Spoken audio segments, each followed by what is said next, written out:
Should be good.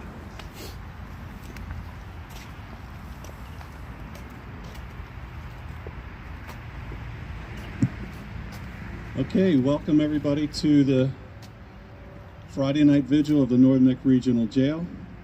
And today is May 12th, 2023. This is day 855 of the incarceration of J6ers.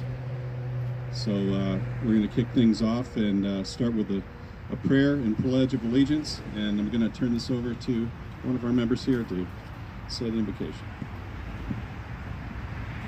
Let's pray. Lord Jesus, we just ask your blessings on all the J6ers, Lord, and their families. We ask you to provide comfort and peace and necessities that they need, Lord Jesus. We ask your blessings on the Northern Neck Regional Jail, all the people who work there, Lord, the staff, the officers, the administrative staff, and all the prisoners that are there, Lord. We ask you to bless all of them and guide them in your way, Father. In Christ Jesus' name, amen. Amen.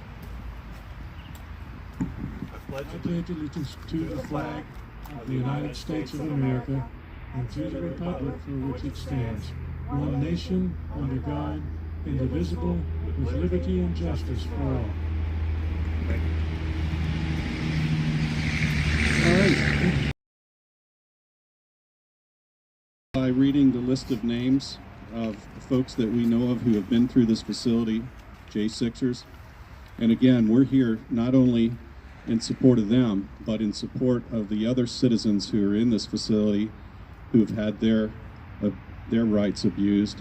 And we're hoping to bring light to that, and we know we're bringing light to that. So, and we hope that those changes will happen soon. This is the list as best as I know it, and this goes back from when we started to put in contributions to commissary, and we've been doing that and supporting these J6ers for most of last year, and then having these vigils every Friday night. But just starting out in alphabetical order from first name: Adam Jackson, Albuquerque Head, Andrew Taki, Barry Ramey, Brandon Fellows, Brian Jackson, Chris Quaglin, Daniel Rodriguez, Daryl Neely, Ethan Nordine, Jeffrey Sills, Howard Adams, Howard Richardson, Israel Easterday, James Grant, Jeffrey Brown, Jonathan Manafo, Hosea Kenyon, Justin David Jersey, Cash Lee Kelly, Kyle Young, Lucas Denny, Mahila Pryor, Mark Mazza, Marcus Malley, Mason Corson, Mitchell Todd Gardner, Nicholas Brockhoff, Nicholas Lagerund, Patrick McCoy, Ricky Wilden, Robert Morse, Ronald Sandlin, Ronnie Presley, Ryan Samsel, Samuel Lazar, Tim Boehner, Troy Sargent, William Robert Norwood, William Rogan Reed, Zachary Jordan Alam.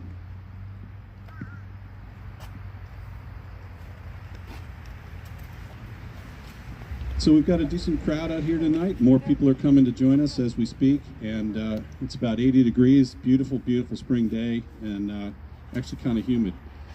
But after reading that list of names, one of the things I wanted to also mention is there are upcoming sentences, and I'm trying to develop a spreadsheet here using the resources of the U.S. District Court schedule.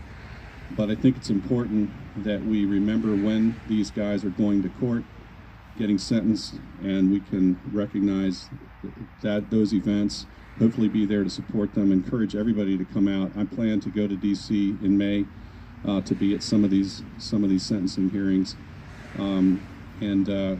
So here's just the list that I have for right now.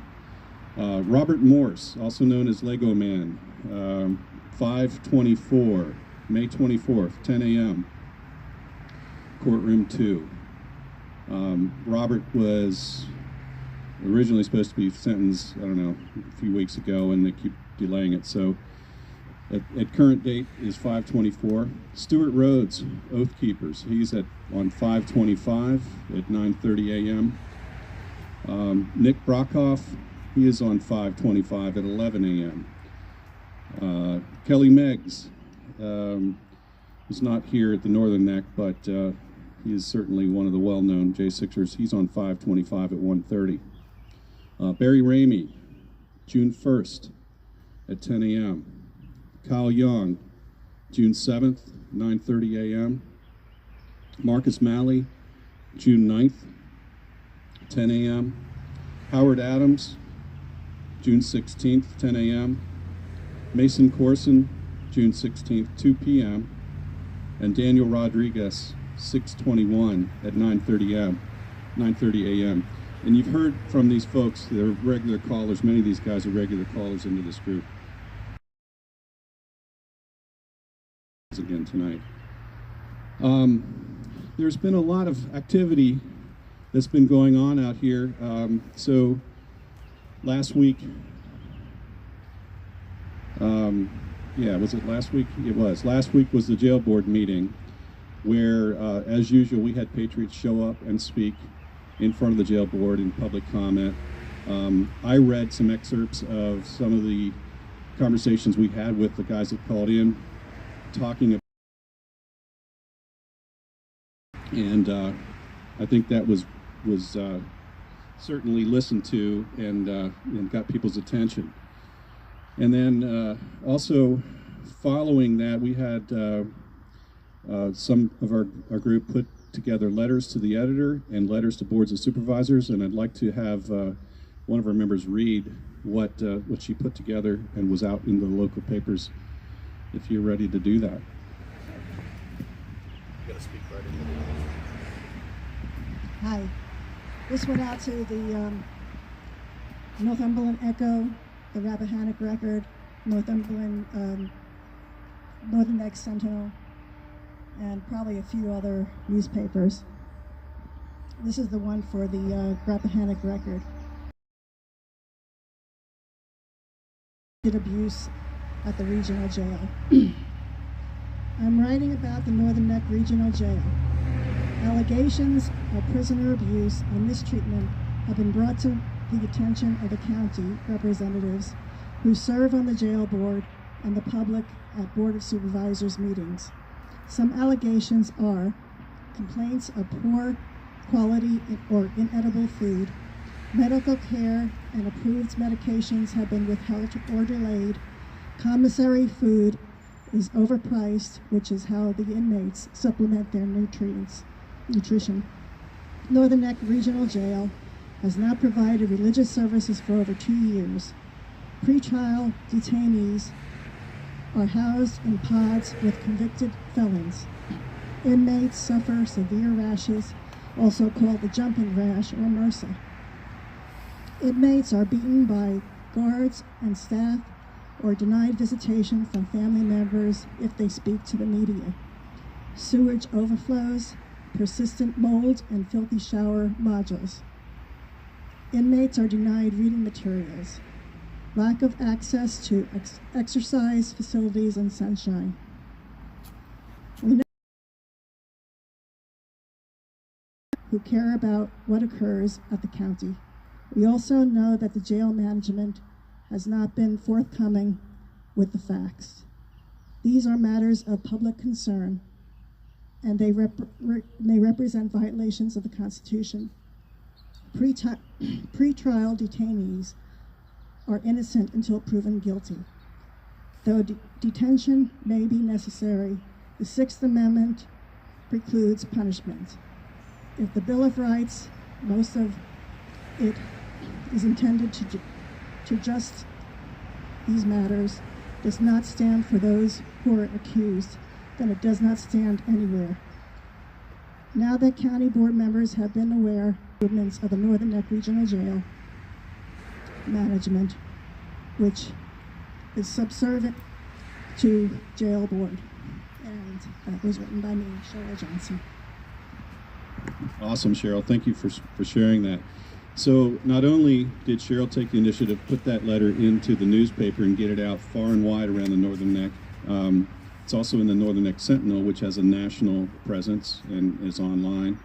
And then another of our members sent the letter to one of the board members here at the Northern Neck Regional Jail, who responded back that he sent it to every member of the Northern Neck Regional Jail Board, and that he intends for it to be a topic at the next jail board meeting. So great progress there, and it took just a little bit of effort from some citizens to put that together and get it out there. So again, people say, what can I do?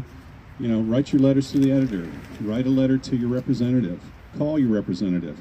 They're there to serve the people. So that's what we can do. And when we see a problem in our community that needs to be addressed, get out there and deal with it. You know, it doesn't take that much effort. In fact, I think that they appreciate having citizens that are involved and eager to approach them. That's their job, you know, and a lot of these people really take their job seriously, especially the sheriffs, and their reputation is on the line. We've heard that from them time and again. That is their most important tool, is their reputation. And so when you bring a problem to them that's backed personal antidotes, they take it seriously. So I feel very strongly that this is going to help us get some action.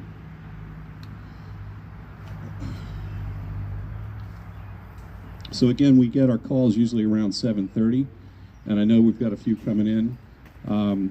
I wanted to just read something that was of interest to me.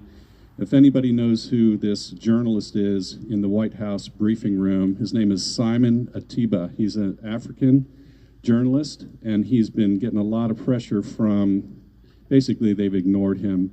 The White House press secretary just doesn't call on him, and in fact, recently they threatened to remove him.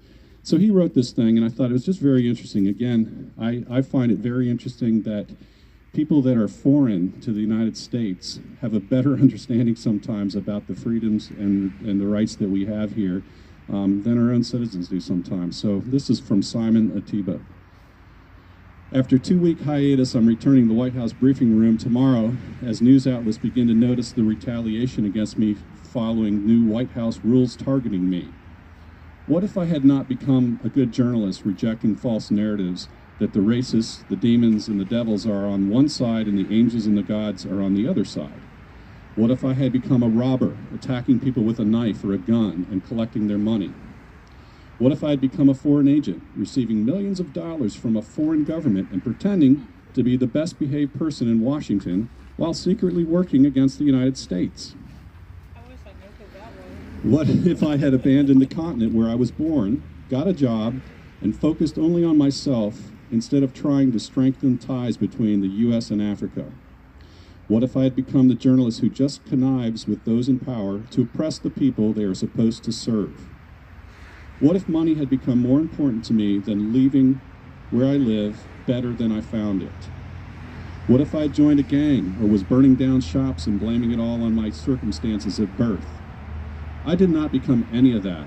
I chose journalism and have done it fearlessly across continents and countries. And now they are coming after me, changing the rules at the White House to kick me out. But I am undeterred. I will continue to do my job until they finally get rid of me.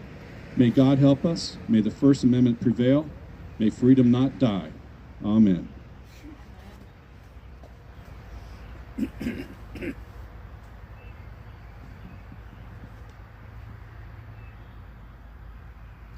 Also, if anybody here wants to add anything, come up and speak. I think there's maybe something we want to play from the CNN debacle the other night, but we can do that whenever we're ready. I've got a couple other things I wanted to read, but that's it. Want to do that? I'm just going to put it on speaker. Yeah, it'll hear it. It picks up real well over there.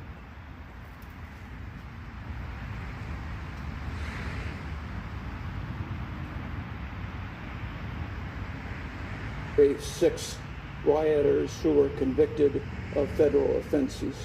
I am inclined to. My question to you is, will you pardon the January 6 rioters who were convicted of federal offenses? I am inclined to pardon many of them.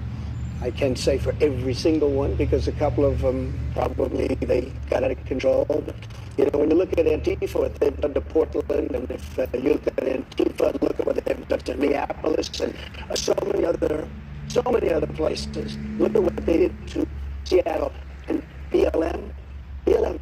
Many people killed. These people are not trying to justify anything. Yeah, it's tough. But you have Here two we go. standards of justice in this country, and what they've done, and I love that question, because what they've done to so many people is nothing. And then what they've done to these people, they've persecuted these people. And yeah, my answer is, I am most likely, if I get in, I will most likely, I would say it will be a large portion of them. You know, they did a very, and it'll be very early on. And they're living in hell right now. So when it comes they're to living pardons, in hell. And they're policemen, and they're firemen, and they're soldiers, and they're carpenters and electricians, and they're great people. Many of them are just great people. That's it. So I was watching the DC Vigil, and one of the J6ers was questioning what the folks at the Vigil thought about that. And one response was, the lady mentioned that she was a little disappointed. She felt like maybe the former president was backtracking a bit. But he basically said he would have to look at all the cases, because, you know, not everybody behaved in the same way there. So, but I do firmly believe what he said was true, that he understands that a whole section of our population, of our society, you know, of our political belief system has been rounded up to make a point and to create a narrative. So he sees through it, and we know that he's been working really hard on learning.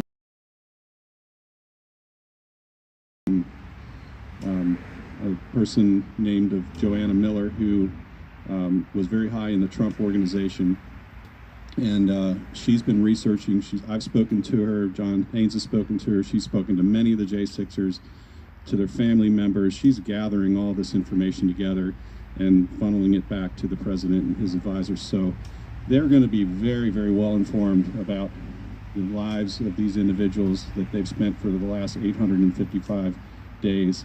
Some of them that much time.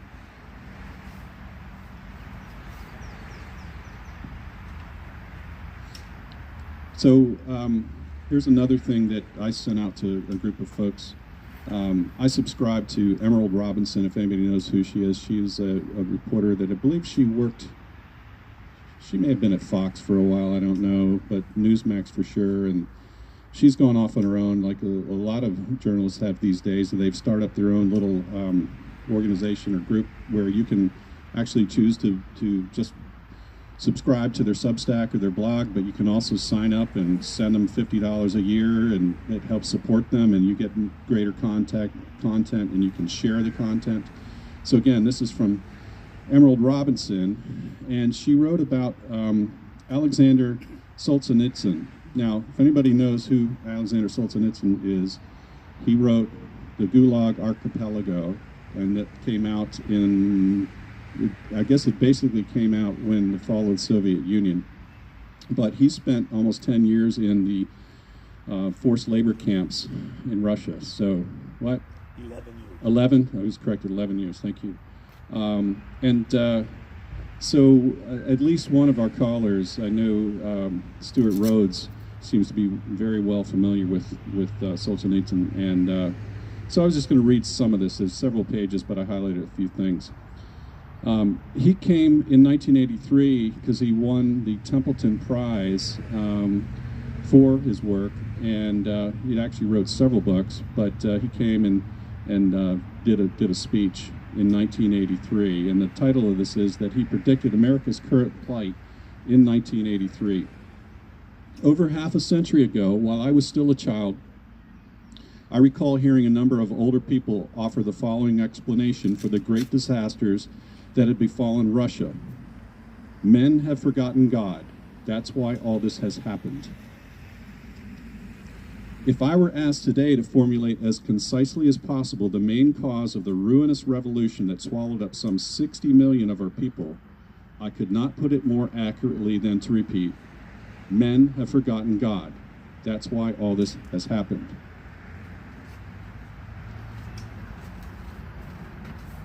And again, I'm not reading the whole article, just a little bit of it. The failings of human consciousness, deprived of its divine dimension, have been a determining factor in all the major crimes of this century. The first of these was World War I. Only a godless embitterment could have moved ostensibly Christian states to employ poison gas, a weapon so obviously beyond the limits of humanity. The same kind of defect, the flaw of consciousness lacking all divine dimension, was manifested after World War II when the West yielded to the satanic temptation of the nuclear umbrella. And he goes in to talk about how the idea that we don't have to worry, we've got nuclear arms to protect us and so on, but in reality the defense of peace reposes chiefly on stout hearts and steadfast men. It's worth thinking about that. It takes people standing up for what's right. Today, the world has reached a stage which, if it had forth the cry, this is the apocalypse. Yet we've grown used to this kind of world. We even feel at home in it. There's a prison van coming in, got a wave from the guy.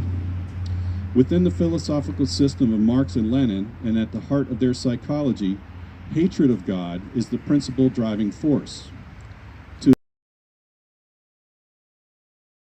Population devoid of religious and national feeling, and this entails a destruction of faith and nationhood. And in that article is a picture of Xi Jinping with a leash around Joe Biden on his knee. So I thought that was pretty cool.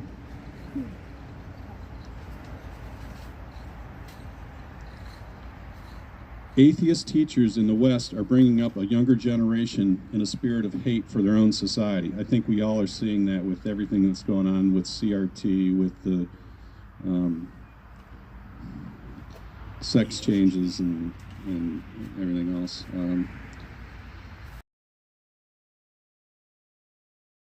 Consists not in the pursuit of material success, but in the quest of worthy spiritual growth. Our entire earthly existence is but a transitional stage in the movement towards something higher, and we must not stumble and fall, nor must we linger fruitlessly on one rung of the ladder. Material laws alone do not explain our life, or give it direction.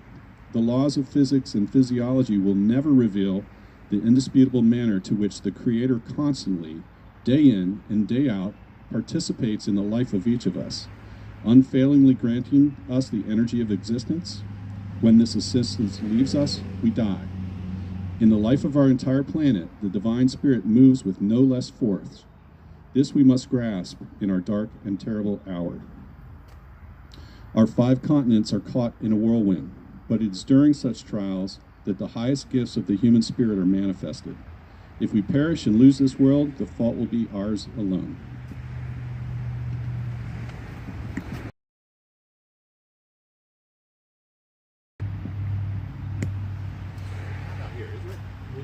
It is. Few bugs too. Yeah, you have to get used to that. Before it was hand mitts and Bring your bug spray next time. yeah, and a towel. All right, so are we still recording? Does it look things are going? It says live. All right, good. So We've just got a few more minutes here before I think the first calls usually start at 7:30. I'm going to try to just, because I hate dead air, I'm going to try to put in another little something here. I've been reading a little bit of Robert Morse's code of conduct for the J6ers. So I'm going to try to read another one of those before the calls come in.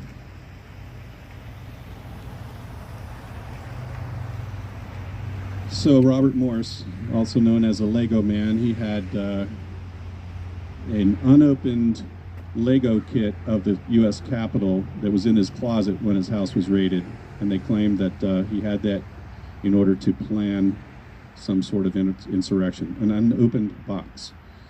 I think the guy just likes Legos, but anyway, he, and I want to give credit to the other individual here that worked with him on this.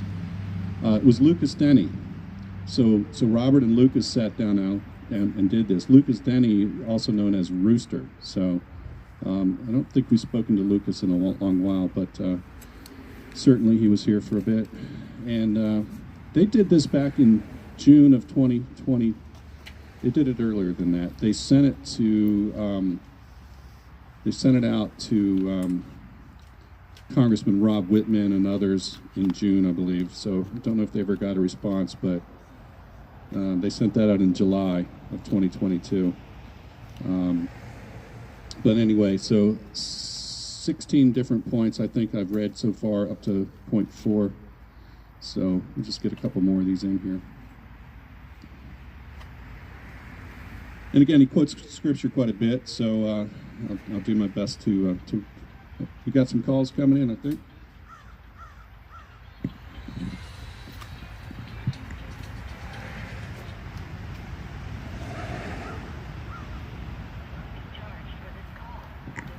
Is from Kelly Meggs. This call will be recorded and subject to monitoring at any time.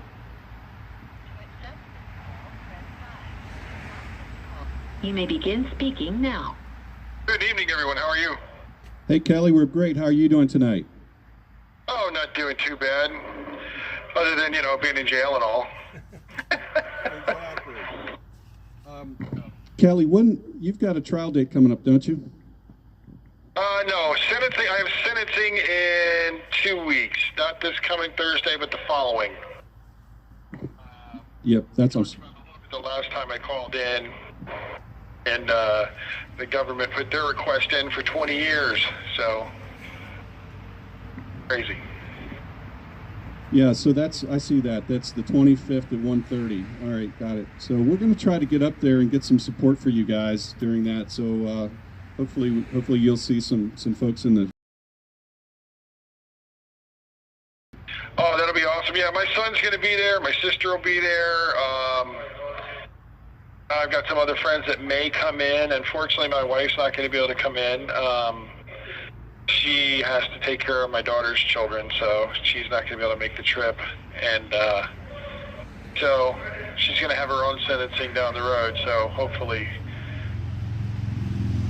I can be home for that, but I don't know that that's going to happen. So a little time before we have to worry about that. So yeah, I remember you talking about that. So when do you think hers is going to? Do you have any idea on that? Or she's out free? End of August, beginning of September.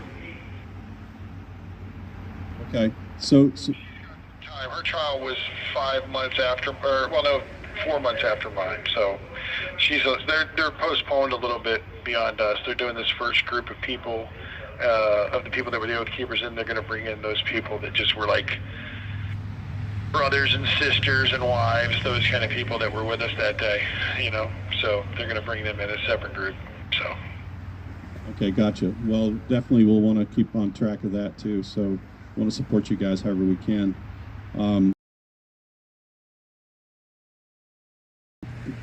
Really, I just want to, I know I spoke a little bit about the fact that, it's really crazy that the prosecution is allowed to publicize everything and create pressure politically.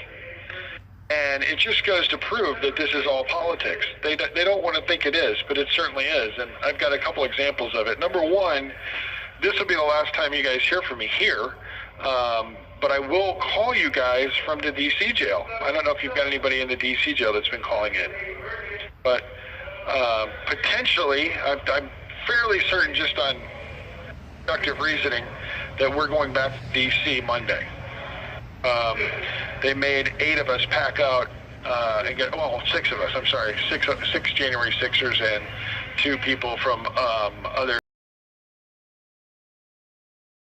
yesterday, so we packed up all our stuff, and we were either going to leave this morning or Monday. So it sounds like we're going to be leaving Monday to head back towards D.C. Whether that means Alexandria or D.C., I don't know. But some of the deductive reasoning is telling me that it might be D.C. So we'll have to see what happens. Now, how's that process work? I mean, it sounds like they don't tell you much of anything other than just get your stuff together. What about all your discovery and your commissary and all that stuff? I mean, do you carry that with you, or do you forward that on? Do your attorneys help out with it? How does that work? Well, the good news is the best thing about being here, as opposed to being in one of the jails in D.C. or Northern Neck or Rappahannock or one of the others, Alexandria, is because those are the regional jails, county jails, those smaller jails. Those facilities, once you leave, I mean, I had 2 pairs of shoes, I had shorts and everything when I was in D.C. I mean, I had been there for 2 years. I accumulated a ton of stuff, you know what I mean?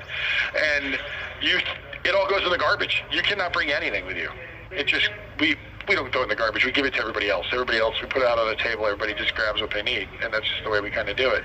And if somebody new comes on the unit, give them to those people so that it's a constant flow of things. But now that we're in a federal facility here in Lewisburg, they give us the opportunity to box things up. So tablets, radios, 2 pairs of shorts, my shoe, a pair of shoes I had, those kind of things, we get to pack all that out. We also get to bring our commissary that's unopened. So any unopened commissary we can take with us.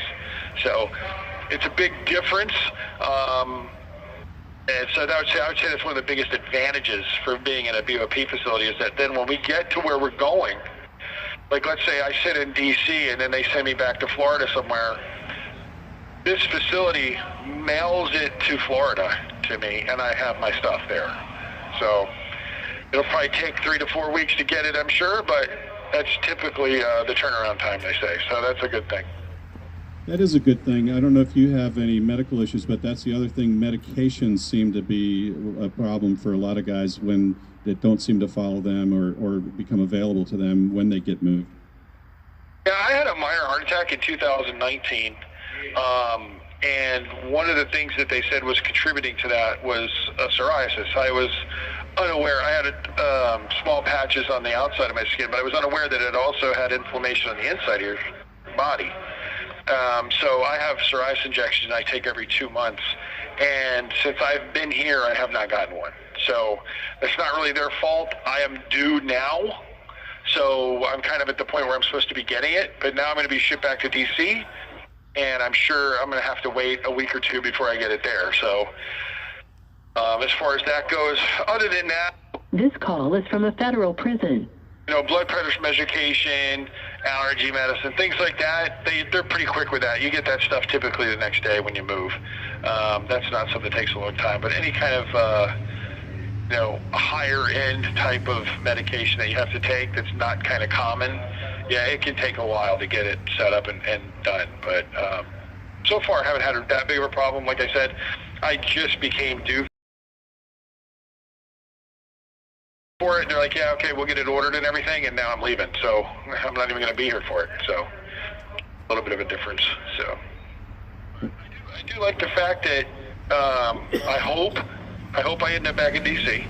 I think it's a little better than Alexandria, from what I've heard. I know that DC was not what DC was probably the worst place to be initially, and then now at this point it's changed a lot just in the last 2 years. So, and I'm familiar with everybody there, so you kind of know the routine. I know all the officers, they know me. I was on detail there, which is the trustee. Just kind of knowing the lay of the land and how things work. But at this point, I've been in 6 facilities, so you kind of get the idea of what you're going to do at the time. And the only reason they took us out of D.C. to begin with, they took me and Kenny, took us out of D.C. because Marjorie Taylor Greene tweeted that she was going to the D.C. jail to talk to the non-violent offenders. And there were 2 of them in there, me and Kenny. So what did they do? They shipped us out to here. And now they're taking us back down there. Why? Because she's not coming back in for a while. If they're going to tell us and they're going to make everybody say, oh, this isn't political persecution in any way, then why did they move us politically for that? You know, plain and simple. I do remember you saying that last time, and yeah, I don't know. Well, I do hope. Right, it's from what I've heard, it's better than the kind of lockdown situation in Alexandria, the 22-2. Yeah, and I mean, I was in 23-1 for a long time, so 22-2 isn't that terrible. Although it's not, believe me, it's not what I want to do. So I'm definitely hoping we're heading to DC, but we'll see what happens. But the only thing I wanted to talk about real quick is they're changing the name of CNN. I heard they're going to call it TNN for the Trump News Network now because. Oh, I heard that on the radio today. I had to laugh. I'm like, boy, did that backfire. That was unbelievable. I just thought that was great. And you know what really made me happy about it is I've been kind of on the side of saying there's no way in hell that he ever gets reelected because they're going to take him down because of January 6th. And I know that that's their goal, period. If you look at the January 6th committee, all they did was talk about the fact that he did not put out any kind of things. He didn't do anything. He didn't tell them to go home or anything until after 4 o'clock, and he let it happen for 3 or 4 hours, and they lied. He was posting stuff on Twitter, and he's got proof of it. So now they can't even use what they said in the January 6th committee. In the January 6th committee, our name was mentioned 180 times. Oath Keepers was mentioned 180 times, I'm told. But we had no assaults, no property damage, or nothing. But yet they talked about us more than anything else other than the Proud Boys. So what they were trying to do was tie us and the Proud Boys with these seditious conspiracy charges that they knew they could convict us on in D.C., and then now they're going to take that and go after Trump. And that's exactly what they were planning to do. So the other night when he pulled out his little paper with all those, I didn't have any clue at all that those were even around, you know what I mean? Because they were taken down so quick. But the fact that he actually had copies of them all as they were removed, that was pretty impressive. So I'm pretty sure his buddy Elon got him a hold of those because those are going to be important in the long run, I think. And I think that may actually prevent them from coming after him on January 6th stuff. Yeah, that was definitely pretty interesting to watch, and I think that you can just tell by the hysteria on the left, the liberal news networks about it that obviously didn't do what they expected. Yep. So, now we'll see what happens. Like I said, it's obviously that's what the Jan 6 committee was up against. They said that the Jan 6 committee, I guess somebody asked the Jan 6 committee when they were there, they said no one's been charged with, seditious conspiracy or insurrection. Well, the next month we got the charge. So there's no surprises there that's what they did. Yeah. State of affairs, now they're going after this Marine in New York. It's just crazy what's going on in our world right now. And it's just a matter of people just have to keep standing up for it, I can't believe the way that they're attacking the parents in Loudoun County. Just watching that on the news unfold for the last year and a half. And it just seems to keep coming. They don't. How do you tell the parents that they can't be involved in their children's schooling, and that they have no right to know, like if you've got a male in the women's locker room and stuff like that? It just doesn't make any sense to me. It's plain and simple. Good parenting is under attack in this country, and that's disgusting. Yes, it is, and I think it's another example of where they're pushing just too far to the point where people have risen up, and it's why Youngkin was elected. It's why people are standing back and pushing back and really, taking over school boards. We're seeing it happen in all the local counties around here. So, the only place that I will say you guys let us down is we were rooting for Hung Kao. Just so you know, we were definitely in his corner. It was so cool to see his dads. That's for sure. Oh, that's awesome. All right, Kelly, thanks so much. I don't want to keep you longer. Thank you guys so much. Thank you for everything you do. We do appreciate it. I know that it's not always easy being out there on Fridays. I'm sure you guys have 1,000 other things you could do. And I also know that, You know, a lot of the people are writing us and doing commissary and all those different things, and I just can't tell you. You know, it's funny because someone put like $5 on my books the other day and they apologized. I'm like, don't apologize. You don't understand. Like $5 is like $100 in here. It's like, it's not even a matter of how much money it is. It's a matter that you sit there and you look at this thing and you've got people doing stuff for you when they don't even know who you are. You know what I mean? They're just agreeing with what you stand for, and it's just an awesome feeling. So we absolutely appreciate everything that everybody does. Even though we may not write back every time we get written to, we really do appreciate it. And I'll tell you, the first thing everybody does when somebody yells at Mal's here is everybody runs downstairs. So it's greatly appreciated, and we just thank you all very much. And I'll have, I think Barry's going to be calling you back here in a minute, okay? Thank you, Kelly, very much, and you have a good evening. Appreciate your talk. Right. Thanks, everybody. God bless. God bless. Is that Kelly Meggs? Yeah. Let's see. Uh-huh. I was glad to see the Lancaster Rappahannock Record put that in there. That's great. Yeah, it was amazing. Well, you know, they're not even in the board, so they don't really have a say. Right. But a lot of people in Northumberland read, I bet more read that in Northumberland than they read the Echo. They do. It was So- the Echo, the Rappahannock Record, Northern Sentinel, Neck of News. course. I got it in the Northern Neck News. Good. I didn't know if they were going to publish everything. He's a non-violent offender, and he was there. Billy Pressman, William Pressman.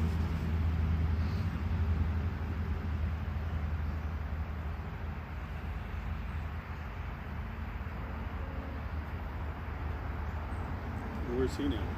In DC. He wasn't. That's what I'm saying. He's one of the non-violent ones, and they don't know him. So I don't know what the deal is with those two. I don't know. Yeah. Cheryl, I'm sure you noticed we put your letter in the Sentinel Yes. too. Yes, Oh, we yeah. did. Yeah, I kind of figured you'd know. Oh, yeah. I read it from the Sentinel, but earlier today. So, one of your articles in But it's like- particular.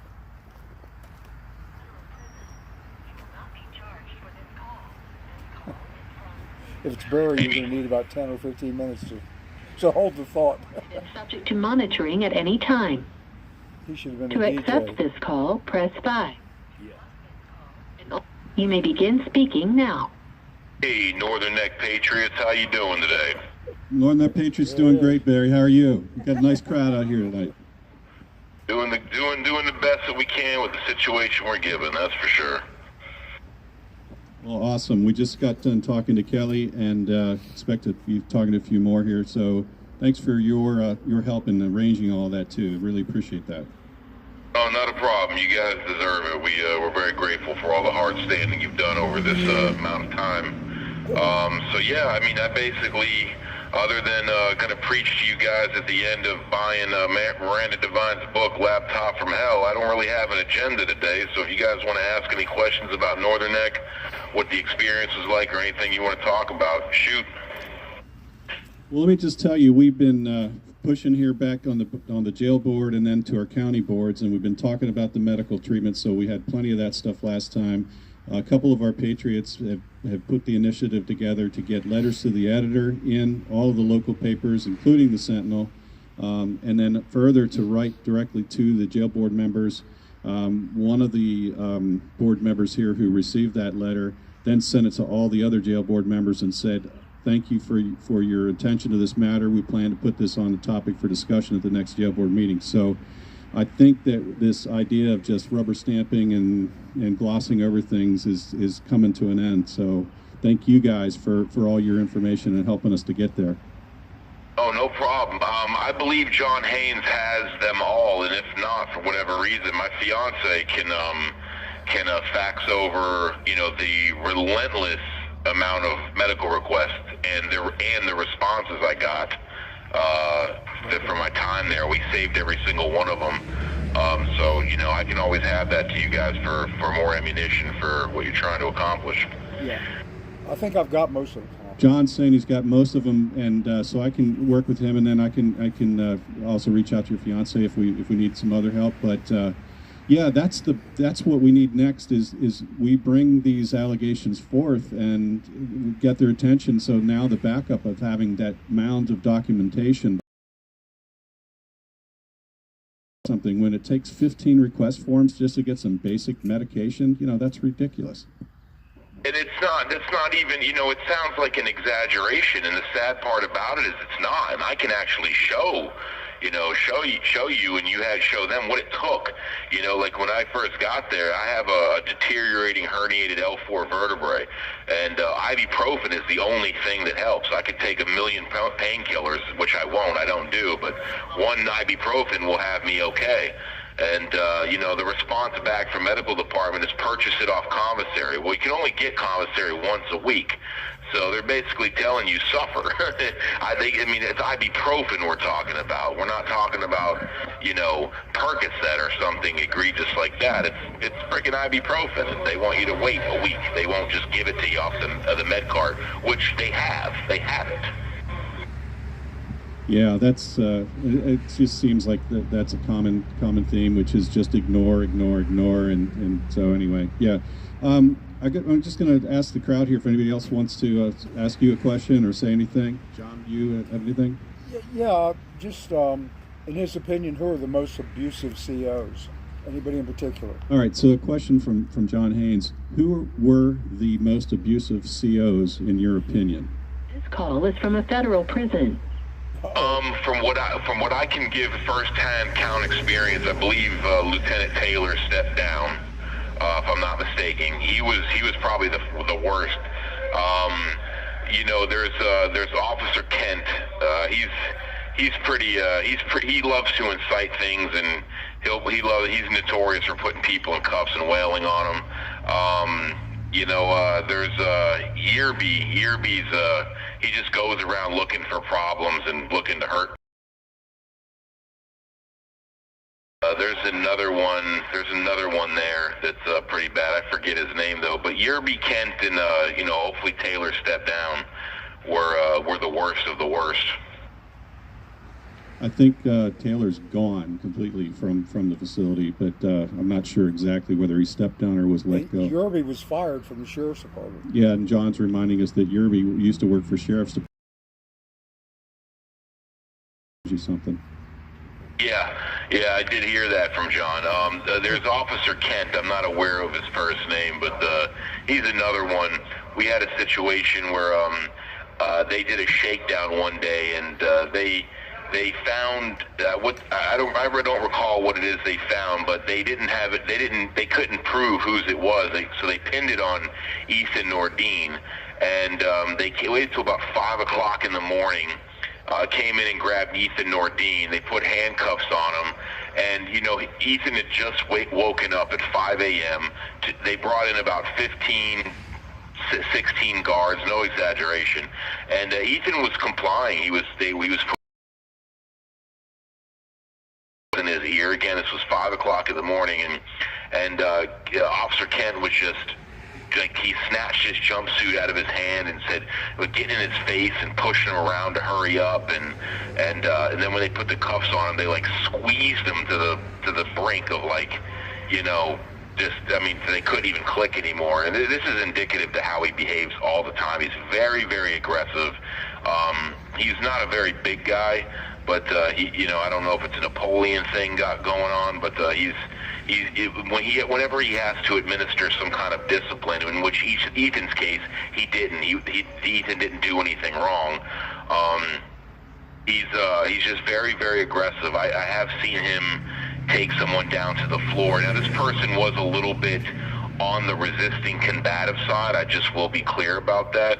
But once Kent got him to the floor, he proceeded to slam his head into the ground, and this was after the handcuffs were on. There was just no need for it. I mean, the guy did resist at first, but once handcuffs were on, it was just an overtly obsessive reaction by him. And this is who he is. He's always yelling at people. He won't give you a grievance or request form. I mean, you could beg him, he just won't do it. He's very very arrogant, very mean. He doesn't seem to be like a very intelligent person. He's Like we always call him the mouth breather. You know, his mouth's always open. He really doesn't talk much. When he does talk, it's like his vocabulary seems to be very limited. And yeah, I've seen him resort to some pretty heavy, unnecessary roughness, we'll call it. Well, thank you for sharing that. Those kinds of details are important, and we'll definitely be able to pass that stuff on. And I have, now this is something I don't necessarily have solidified proof on myself, but multiple different inmates, in one time I do recall where inmates were openly talking side of things, did confirm it by laughing and says, he did say, I remember when this happened. Apparently Officer Kent's brother worked there, and he was fired for what I was told was consensual, but having sex with a female. This call is from a federal prison. Having sex with a female inmate in the laundry room, and again, it was consensual from what I've heard, but you know, I think that says a lot about the moral fabric of the Kent family. And again, an officer did confirm that he worked there when it did happen, so I have every reason to believe it was true. Well, I think there's a lot of things that are going on here, have been going on here for years, and you know some of the background. We've got some and witnessed a lot of different things. So just going to continue pulling all that together, and you know the great John Haynes is here with us, and he's the keeper of all this information. We got to make sure that he's got what he needs to keep going with that. Well, that's good. I'm sure John has been a royal thorn in their ass, and they definitely deserve that. So we're proud of John and his work there, and all you guys for that matter, because the place is, you know, and it's an issue. I believe it's an issue that is over the United States. This is an issue, and it's privatized prisons and jails. I know in my hometown of Miami recently, there's a private state prison in South Miami, and 4 guards back last year were fired because they actually killed the guy. They put him in cuffs and beat on him so bad. I'm sure you could just look this up on the internet. 4 guards from this private prison in Miami were arrested because they did kill a man in cuffs, and what came out with the reports of physical abuse by these places was pretty outstanding. And when you have privatized prisons and jails, they don't really have to answer to any state boards or things like that. You know, like same thing with Northern Neck. Once every 4 months, the marshals will walk through. They'll give them a whole. So I mean, if their intent was to see the conditions and the quality of the jail, I mean, anything that's outlandish or not good looking, they just clean it up. And we know the marshals are coming because they'll actually give us cleaning products and brooms and mops and let people clean the dust off the vents and the mold off the vents, but we know the marshals are on their way. So there's not, that came up recently too, at least to me, that anybody that cleans it, it's all inmates that does that stuff? All inmates, yeah. And I mean, you have guys that are more than willing to do it, but sometimes they don't offer proper, efficient cleaning products. There's times where you get the mop bucket and it still has the water from the previous day, the black water in it. There's no bleach or anything like that. They give you these watered down, convoluted, diluted frickin' detergents and stuff like that really aren't up to any kind of standard. But you have guys that are more than willing to do it. It's just getting them to give you sufficient supplies is the issue. Well, don't know what to say about that, but hey, listen, we're going to try to get you the Sentinel too. I've got to figure out how to do that. We might have to parse it up in little pieces, but definitely would like to get you guys some of that information if you haven't seen it. Oh yeah, that would be great. It would definitely be well read here and appreciated. That's for sure. All right, and what else? I guess I wanted to let you know that we're going to try to get up there to D.C. You're on the 1st, I believe, right? Yes, June 1st is my sentencing. I went into trial, my bench trial, with a score of like 35. I was looking at anywhere from 8 to 11 years if I had been scored and judged on that. Fortunately, my lawyer fought hard, and my judge, looked at my case for what it was, and I'm in a much better position now, and it's, like I've always said, I never planned on saying that I was innocent.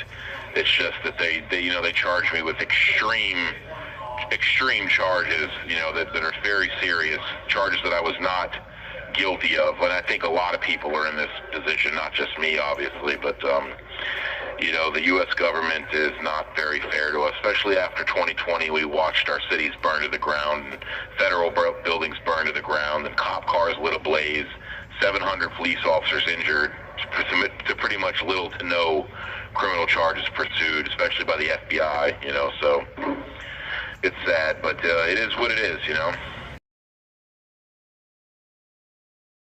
Going to be some help coming from above, let's just say.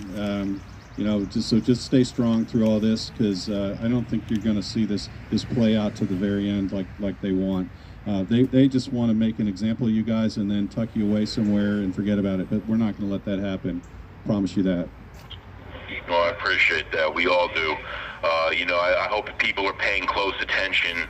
You can't rely on the media to do their job, but it does seem members of Congress are bringing to light the contents of Hunter Biden's laptop and the very grossly structured Biden family and what they've been doing all this time. Again, everyone can find this information out in Miranda Devine's book, The Laptop from Hell. I'm encouraging everyone to get the book. It's a short little book.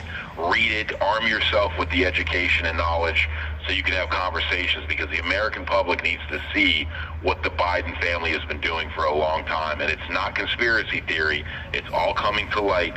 And let's see what comes into fruition. But Congress is actually making moves. We'll see if the Justice Department will do anything about it. But that's our 30-second notice. Thank you guys for doing what you're doing. Really appreciate it. And again, June 1st is my sentencing. Keep me in your prayers. You will definitely be in our prayers, Barry. Thank you so much, and have a good evening. You as well. I'll have someone else call in now. Andrew Taki will be next. God bless you all, and God bless the USA. God bless the USA. So, We're going to be busy. the one that's under the picture with both Hull and the lawyer? Terms, yeah. I had to read through the whole thing to get to the whole point of why Hull's picture was mentioned. Right. But when I got there, I was like, that was like a paragraph or two, and it should be an entire article. Well, the next one's going to emphasize on it. The reason I emphasize Karen's is, I don't know if you've followed the last couple days, but Karen's has already been in front of the Judiciary Committee. It just wasn't announced. That much I knew, yes. Okay. And he said that he had a book for approval for them pending. Well, the guy, I've got the written statement. The guy, when he got on the call with Karen, will not be charged said, for this call. This This call is from... Oh, by the way, we need Andrew a favor. Taki. We need you to sign This call will be recorded and Yeah. subject to monitoring at any time. To accept this, And this was an active agent who did this. It wasn't. you may begin speaking now. That gets back to me. Tom, how's it going? There are Hey, good Andrew. ones in there. Good to hear from you. No, How's this guy the was crowd talking looking and out there signing tonight? the phony We've got a letter. good crowd here. It's actually hot It's and humid active out duty here. It was outside 80 the degrees and a little sweating and some insects flying around, but we're happy to be here. That's good. I can't wait to get some actual heat again. I'm from Houston, and this 6+ months of cold up here in Pennsylvania is enough for me. Yeah, for sure. Well, I think it's here, and at least we had a bit of a spring this year. It was kind of cool weather for a little bit, so we'll see. But I hope you get what you want to, too. Oh, yeah. Yeah, we'll definitely get to enjoy it here. Lewisburg has no air conditioning, so, as much as you can open the windows or the hour a day, maybe 5-6 days a week that we get outside is Well, we'll get ours though. We'll have our nice nights of sleeping in 90-degree humid weather. It's fun here. That's an old facility. I think somebody said it was built in the 30s, and so I'd never thought about the air conditioning side. Was the heat okay at least? They have a steam pipe on for 6 months out of the year that when you really need it, it helps. When it's temperate and not too cold, it just cooks you. So, so this place was built in 32. So that was, air conditioning was not a thing then, but of course all the officers and the offices and all that have air conditioning now. It's just for inmates, they do not. I want to let you know that I got a contact this morning that we talked about, so I'm looking forward to corresponding with that gentleman. Okay, and I just now added yours too. I forgot to do that earlier today, so you should see that in sometime. And sometime is not the best, so he might, if he wants to, we might do something prepared and kind of help him get something going, just so he can try and join in on one of the vigils here possibly. I'm going to work on it with him over this week and see, because it is, they did treat him rather poorly at Northern Neck there. The guy almost died a couple times from what stories I've heard of it, so. Well, maybe we can find someone in our group who has better Spanish than me. I can order a beer, and that's about it. So. Yeah, I can get drunk, I can get fed, and I can get in trouble, and that's about it. So, but I need to practice up on it too. I used to speak a lot better Spanish when I worked in a automotive shop for Kawasaki's off-road vehicles back when I was 15, 16 years old. So I had to do that working with illegals back then. But so we'll work on it and see if we can get him the courage to get on here with us next week, hopefully. Well, I appreciate you doing that, because that's so important. We do have a couple of contacts out here, but they're kind of irregular. So I think continuing to have those voices coming directly from behind these walls is going to be impactful. Yeah. So that's good. So how is stuff at the board meeting going? You said you were at this past one. Are they actually listening, or are they just giving you the time of day and then brushing everything off?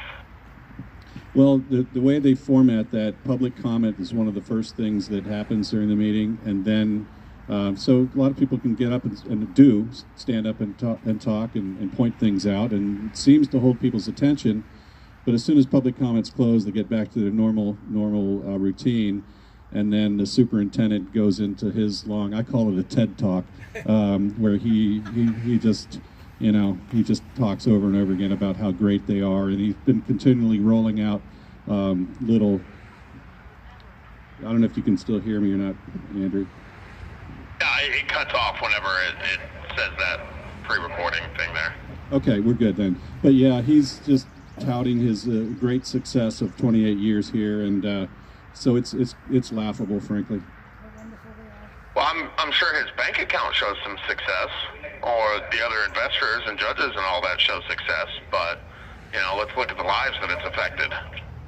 A lot of lives have been through here. That's an interesting statistic to look at. How many people, how many souls have been through this facility since its inception? I'd love to get that metric. How many have come out worse than they've gone in? How many have not come out on their own? How many have actually perished there? Who knows? I mean, something like that should be public knowledge.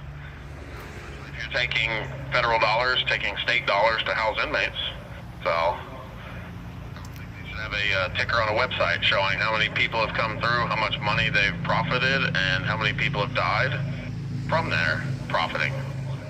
Well, I think you're onto something. I tell you, when I drove up tonight, there's a new banner, makeshift banner out by the road that says, "We value employees of the Northern Neck Regional Jail." I think that's a direct result of all the issues that we've been bringing up, and I think these individuals that work here are feeling the pressure a little bit. So hopefully that keeps up. Oh, we value employees, but not inmates or detainees. Awesome. But I bet you a lot of those employees will actually beg to differ on that as well. I'm sure many of them had a wonderful chuckle as they drove in and saw that after that went up. Well, I don't know, but to your earlier question, I do believe that the board members here are taking it seriously. Some of our members have written letters to the in the Sentinel, and which goes national, about some of the mistreatment that came out from the conversations we've had at these vigils over the last few Friday nights, the medical issues especially, and all the others that we've been tracking. Several folks have contacted the representatives directly, and one of the individuals that's on the board here forwarded that information to every other board member and said, thank you for your inquiry and your information, and I intend to make this a topic at the next board meeting. So yeah, they try to just brush things off and move on, but it's not going to happen. We're going to keep after it. Yeah, you know, it might not hurt to how long it takes them to take it down of, you know, some of the infamous quotes from some of the things that have gone on there, you know. Yeah, I'll tell you, we set up here, I don't know if you remember or if you ever saw it, but there's a little memorial garden, and we have a banner, a homemade banner in the back that says, Northern Neck Patriots, we stand for freedom. American flag, we've got a little flag here tonight, home of the free, because of the brave, and I'm thinking that a new banner we might want to think of is something along, shut this place down, or something, but I think you're right. Yeah, something that leads to a website, to the Sentinel or something, so people driving by might catch their eye and check it out.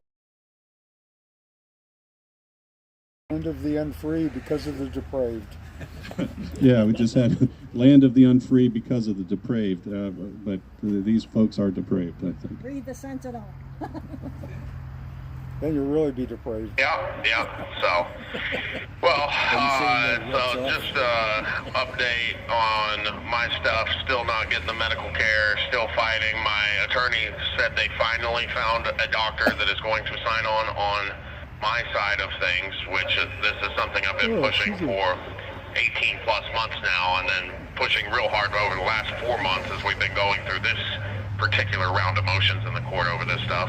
Now they're finally taking it seriously after the judge kind of made them feel a little stupid for not doing this before in the last 4 months that we were preparing for this. So hopefully this doctor will be able to set up a video visit with me soon and go through everything and maybe actually lay out to the judge not just what I've been suffering here at this place, but everything throughout the whole 22 months now of, you know, Houston to DC to Lewisburg to Pennsylvania, or to Northern Neck, and then back here. You know, it'd be nice to have the judge actually hear it from a doctor that yes, what has happened to me, just like some others, is outrageous, and things do need to be done about it. We don't have a whole lot of new update stuff, you know. Of course, if everybody's paying attention to the news, seeing everything going on, just another. No, we don't even say it's shocking anymore. It's just the same shit every day. You know, how much can they attack the right while covering for the left? You know, saw the other day even a PBS advertisement for a hour-long special hit piece on Clarence Thomas. Oh, really? Using our government? This call is from a federal prison. Government-funded TV channel to go after a conservative justice when everybody else probably does the same exact thing, and what he's done is not wrong at all. They have no claims of any actual wrongdoing or ethics violations, but they want to do everything they can to attack us. But, you know, it's just sad what their side's able to get away with. You know, you can weaponize the Justice Department against us, weaponize NPR and PBS against us, weaponize the IRS against us. It just seems to never end. You know, hopefully enough people will wake up and stop being afraid to actually get vocal, stand up, and actually do something for people. So, that's for the strength of the nation. Well said, and I think, again, it feels like the harder they push, the more people are finally going, wait a minute, this doesn't make sense. We were talking about this before we came over here. It's going to probably get worse before it gets better, but hopefully that pain that people are going to feel that have been just ignoring everything that's going on. It'll get them motivated, I hope, and get them out there to do something about it, because we won't have a country if we don't. Yeah, and we're too close to that point of not having one. I mean, it does not resemble what it did even 10 years ago. You know, it's well past that point, or we're just starting to notice it more, maybe. But you know, even in my short 34 years, things have gone off the rails rather quickly, and it just seems to be an exponential slide into the abyss. And you know, honestly, from some of us here, I'll say definitely me, it almost seems insurmountable if people do not hurry up and wake up. You know, it's going to get to the point where you're not going to be able to stop it if you don't actually wake up and do it now. But, you know, just keep our prayers up, and hopefully God will give people the strength to do what they need to do. And keep your message strong, because you guys, your words are your strongest tool. I say that all the time, and we love hearing from you guys. We love hearing your stories. We love hearing about what's on your mind, and we can use that to help. So we're your mouthpiece. So, you know, use us. Yep. All right, guys, I gotta get off of here. I do have to conserve minutes a little bit, so. Thank you for everything y'all do. Thank y'all for keeping up the fight even without us there. Thanks for allowing us to call in and keeping us updated on everything. I will get with our friend tonight and have him send the emails to you as soon as he is able. They process the regular detainee stuff pretty quick, so you may see that tonight or tomorrow. Just so you're aware, when you're emailing any of us here, though, our stuff does not get processed after business hours or holidays or weekends, so do not expect quick turnaround emails. If you send something Friday, we probably will not get it until Monday or Tuesday. So. All right, thanks for letting me know that. I'll try to remember that. And again, appreciate everything you're doing to help keep that communication going, Andrew. Awesome. Thank you. Thank you, Tom. Thank you, everybody else. Y'all have a wonderful evening. Have a wonderful weekend. Happy Mother's Day to everybody. Thank you. God bless America. God bless you.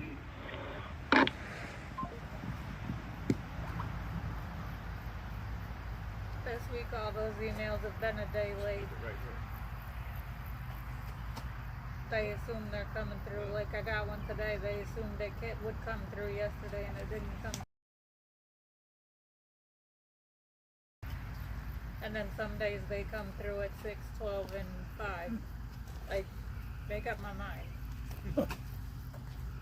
Oh, okay. Did you know about that? Yeah. Yeah, I hadn't seen it though. Oh, okay. In fact, I just got a long email from him. He's been organizing his thoughts. Amazingly, the attorney that I write about this month that I've started dealing with, he'd already talked to Waterfield. But he said all his clients are people, you know, either still incarcerated or recently not. So that it doesn't help him in particular. But he thought it was really neat that we could prove how long it's been going on. Well, take that one with you if you want to read it. Yeah. I got through the first chapter and it's very interesting. Yeah, I didn't publish it, but there's some pretty interesting personal stuff on This call is from Paul. He got evidently one of the ladies knocked out, and she actually had a This baby. call will be recorded and Yeah, I subject was to aware monitoring of at any time. To accept this call, After press 5. last To week's block meeting, I this call decided that and I all was gonna future do calls, press 7. Deep dive on Mr. Hull. You may Being begin a speaking former now. computer geek. Well, hello. How are you doing today? Daryl, we're doing great. Good to hear from you. Who's that? Yes, this is my first time calling in. I was at Northern Neck for 9 months, and I tell you, if anybody knows Northern Neck, boy, it's a broken neck. It hurts. I mean, they trying to break you there until you can find reality somewhere else. But I'm a J sister. I'm one of the few that was not involved in my own media company. Journ Radio and blacksandwhites.us, and I was there reporting and talking to people on the ground and doing video. Well, my case is a little different from everybody else's in more ways than one. You want me to go and tell you a real brief on how my case is different? Absolutely, please do. In fact, it's more so about the freedom of the press. See, when I was there at January 6th, there was lots of press running around in the crowd, you know what I mean? They were undercover like the FBI. They were running around, and I was in the Capitol, went from outside the Capitol and to inside the Capitol, from the west to the east side, and I went through the Capitol. I was in the crypt area. And I tell you right now, there was so much press running around that I could recognize, like the Politico and, you know, NPR and the AP. They were there, some newspaper press, but they still say that only me, the solo person, you know, a person of a little color, it was the only press to be arrested. So my case, that's the difference in my case, and we go to trial on May 22nd.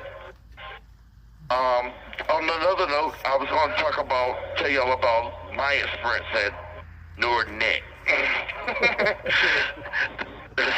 I mean, I'm sorry to say, that place is, I call it the playground for the devil's children, because all the employees there, I consider them a little bit either insane or psychologically demented.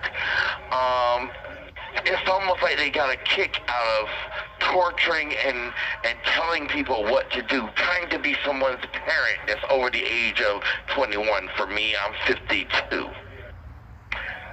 My parent is at home, and she's an elderly lady, and that's the reason why I'm doing this. I'm fighting this case for my mother, and I'm fighting my case for every J-Sitzer out there, because I've interviewed a lot of people out there.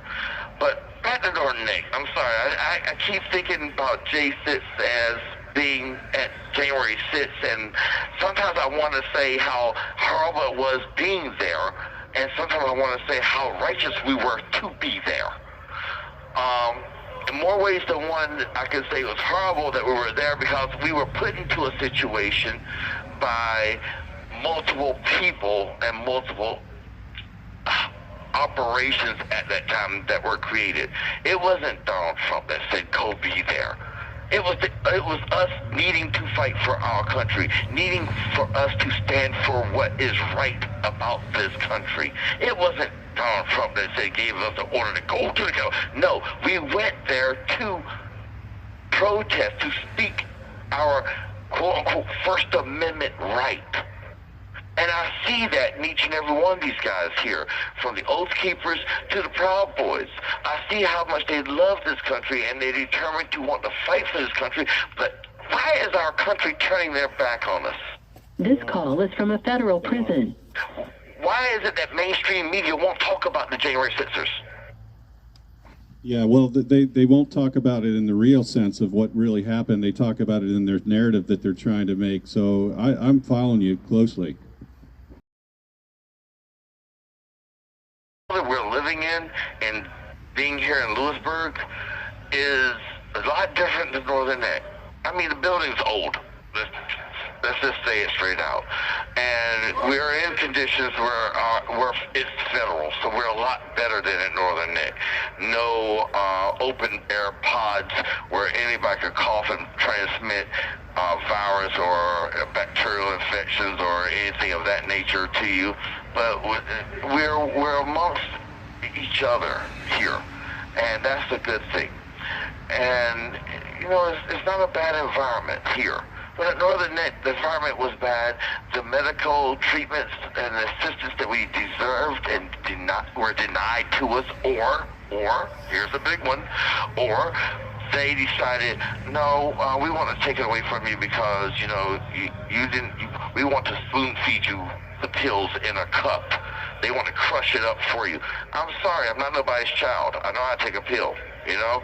I go up, use it, I take the pill and walk away. That's easy. they want to spoon feed us, and they call it, oh, it's the new standard. No, it's not a standard. I haven't had a pill crushed here at the Federal Bureau of Prisons yet.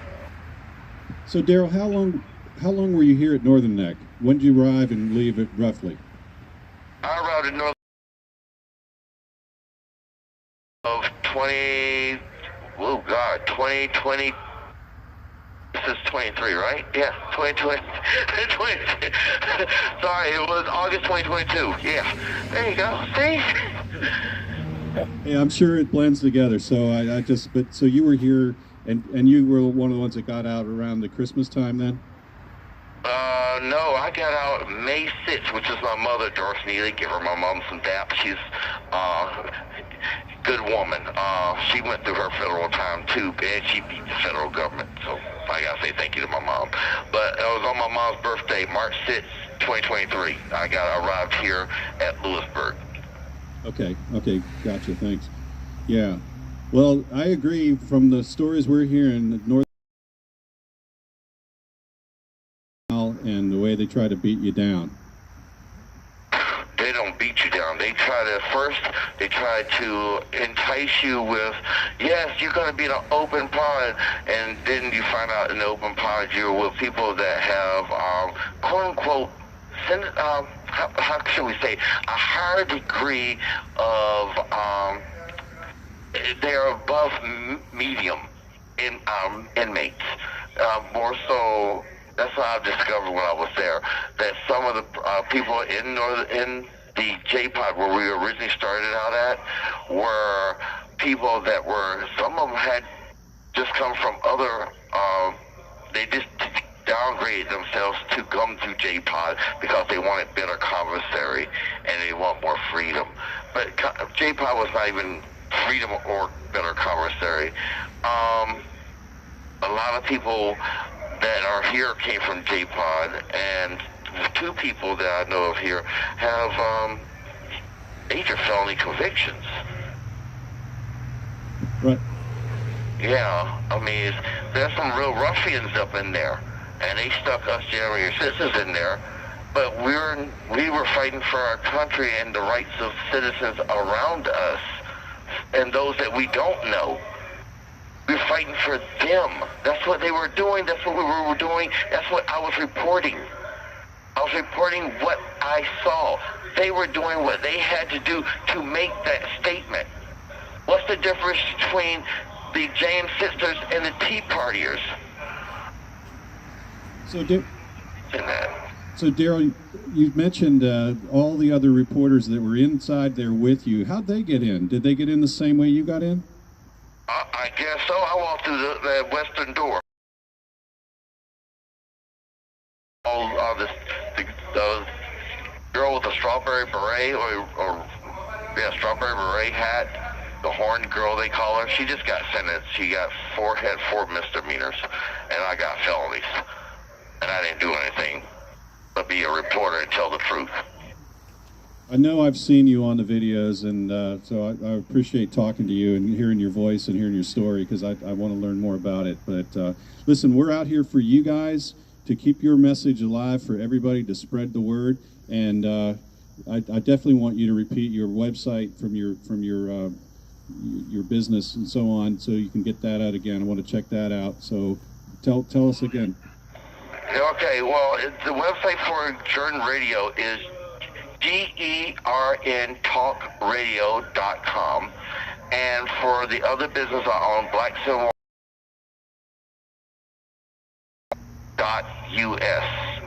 and that's the website for that one. I own both media company businesses, and I've done a lot of interviews. You can check me out with blacksandwhites.us with Dan Perkins. Everybody knows about Dan Perkins.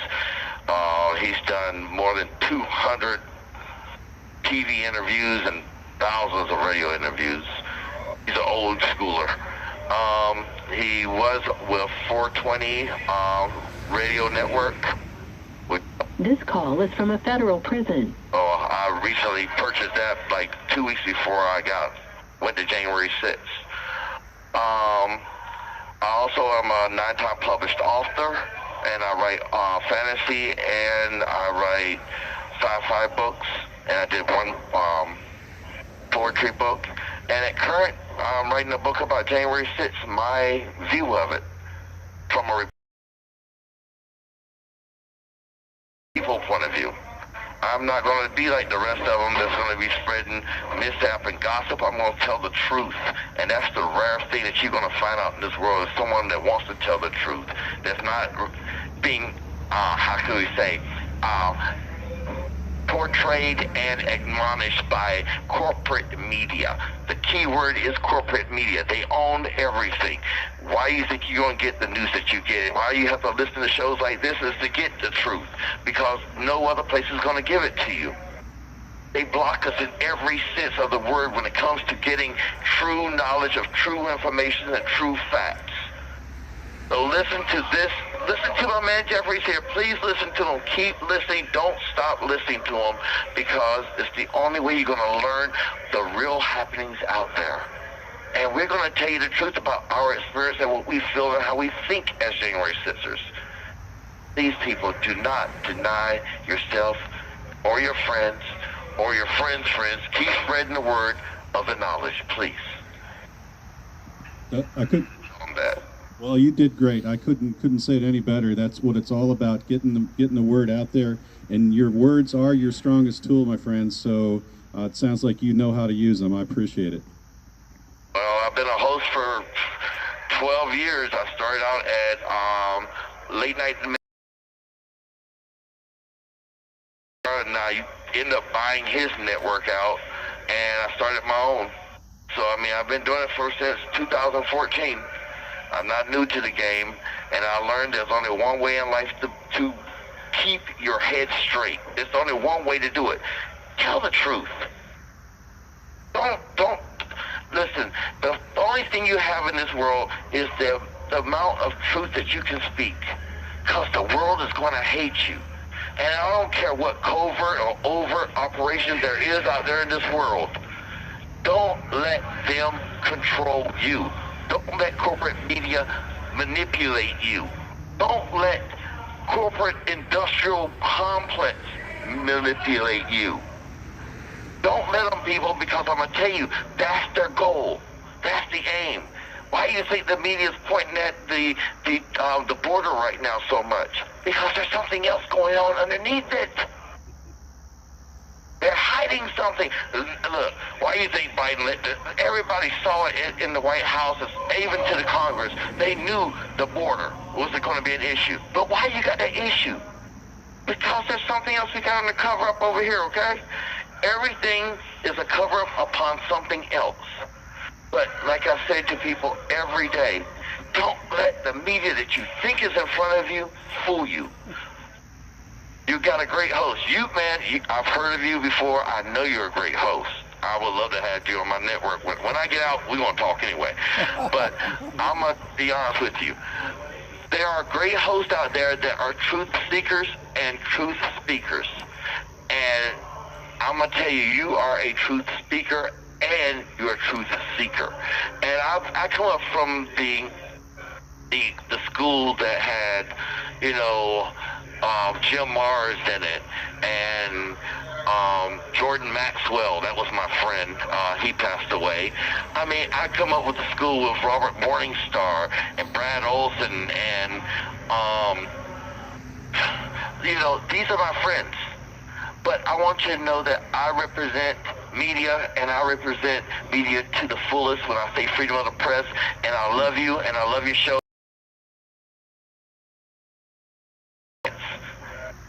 Daryl, thank you so much. Appreciate it. You're a powerful speaker, and your words are true, and I absolutely believe you. That's what we need. So thank you so much, and God bless you. God bless you too. The next one's coming. All right. Bye-bye. Bye-bye. That's a character. He is a character, but he seems to understand something even if he's not aware that he understands it. And it's interesting. None of the other media people got. Oh, did you want to see that? That's our whistleblower that worked back in. Yeah, if we could verify that his perception that nobody else in the media got arrested, because that's, you got to verify that one first. I was gonna say you might want to verify that it was. Yeah. But he sounds like he's a little bit upset that the media, people that have worked in the media for years, have basically been turned into bad guys. Well, they turn themselves into bad guys because they are bad guys. But we've got folks like Emerald Robinson, yourself, that left all of that to go independent because it was all lies. And he appears to would have been one of them had he not been arrested. Well, part of it, I hate to say it, but a lot of people are just lazy. There are a lot of good journalists out there. You just have to find them. It's hard. It's really hard. And Pill.net. Yeah, and there are even some of the larger ones. Right off the top of my head, Gateway Pundit. Oh, yeah. The New York Post with, oh, no thanks. Epic Times. With Amanda, yeah, Epic Times. I love Epic Times because, from my perspective, as far as larger publications go, and I know how they're structured, so yeah, I they're think the least biased of any news I've ever looked at. Well, they were founded by people that fled. This call is from... Yeah, and I love that story. Yeah. This call will be recorded and subject... Stop. You may begin speaking now. Oh, excuse me. James, are you there?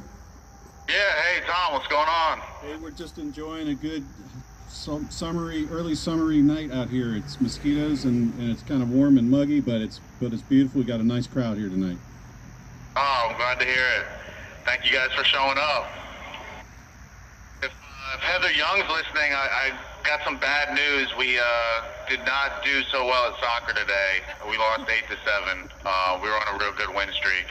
And we just didn't play well. I don't want to put a lot of blame on someone, but our goalie, it was the worst thing you've ever seen. He got the ball. They hit it so soft to him, and he catches it and threw it in the goal. Essentially, he had a spasm and threw it in the goal. I'm not going to say any names, but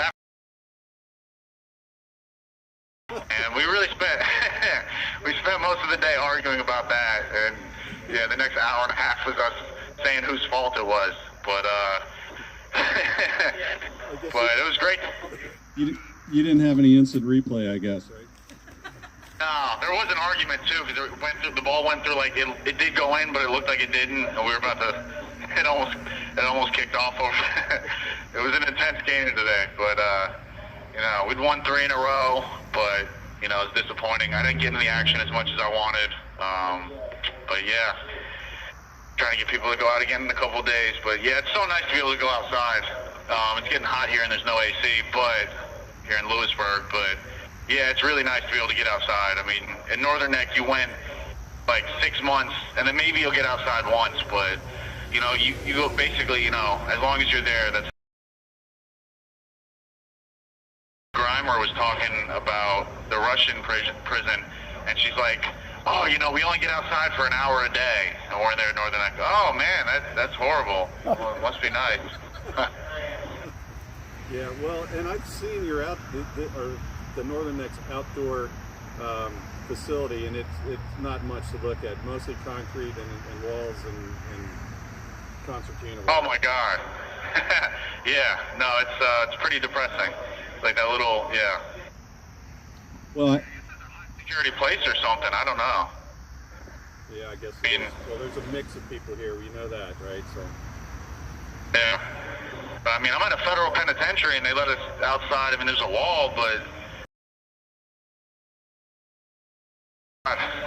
so poorly run. I'm so glad. There's a guy here that's there now, and I don't know how he's surviving. I feel bad for him, but.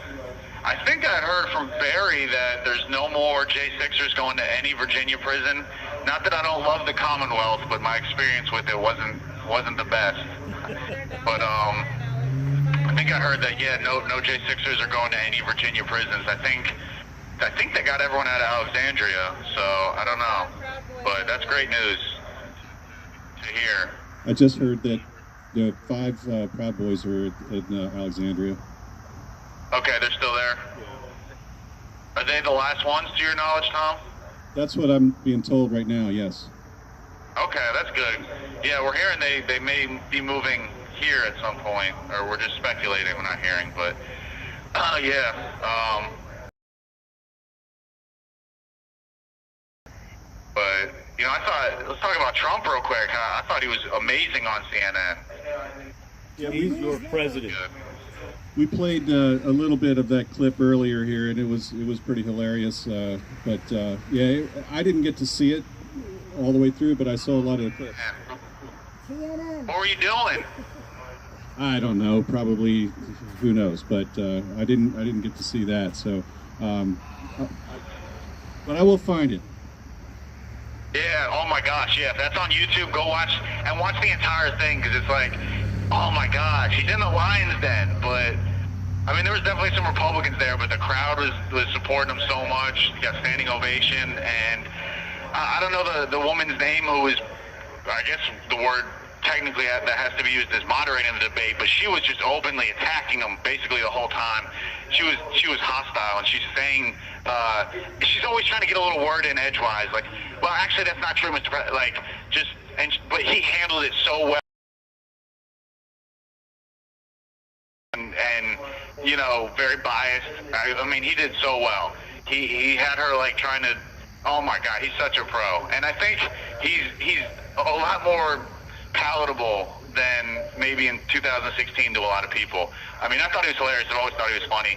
But I guess, you know, I love the 2016 primary. I mean, I watched that on YouTube all the time when he was just that was so funny. But but I mean, he was really professional, and they asked him so many hard questions, and he handled them all, and they were just asking everything. I thought he could have answered a little better and a little briefer on some, but I mean, no one's exactly. But I mean, that was as close to perfect as you can get. And you know, a lot of people that don't watch CNN are now exposed to that. You got a bunch of people that haven't seen them for so many years. You know, my parents aren't super supportive of me and my situation, but I'm sure they probably watched. You know, I haven't talked to them about it, but you know, yeah, that was really good, especially coming off the Proud Boys trial and the Proud Boys news, which really brought us down. So to see, you know, it was like in soccer, we scored right back, and yeah, it was great to see him. And I think he's up in the polls, like what, 11% or 11 points. He passed unbeatable yesterday.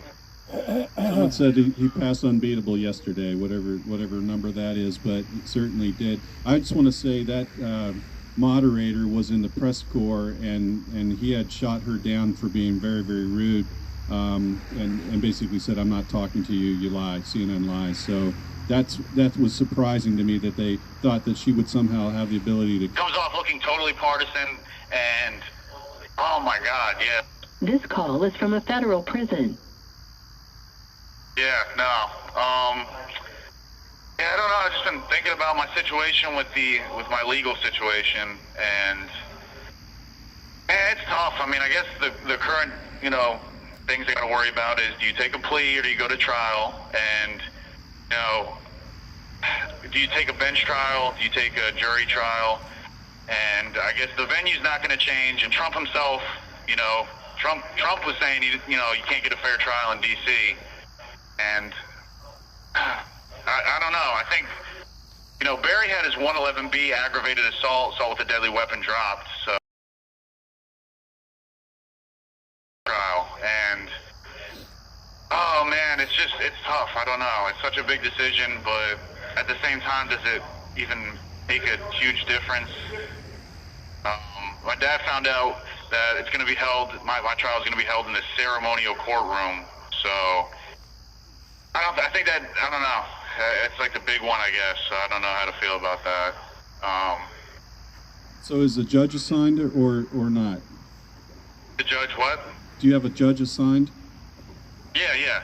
Judge Gia Cobb. She seems really nice, but I don't know if like it's going to be too much of a public spectacle for anything. My co-defendant is Ryan Samsel, who has not made things any easier on us. I've never met him before. I don't know why we're co-defendants. I've never met any of my co-defendants, and you know, it's right at the beginning with Ray Epps. And the thing I still haven't gotten an answer for is there's 20, literally, maybe more. It's probably 30 people. 30 people are touching the fence and in some capacity moving it, and yet there's only 5 of us on the indictment, and with pretty serious charges.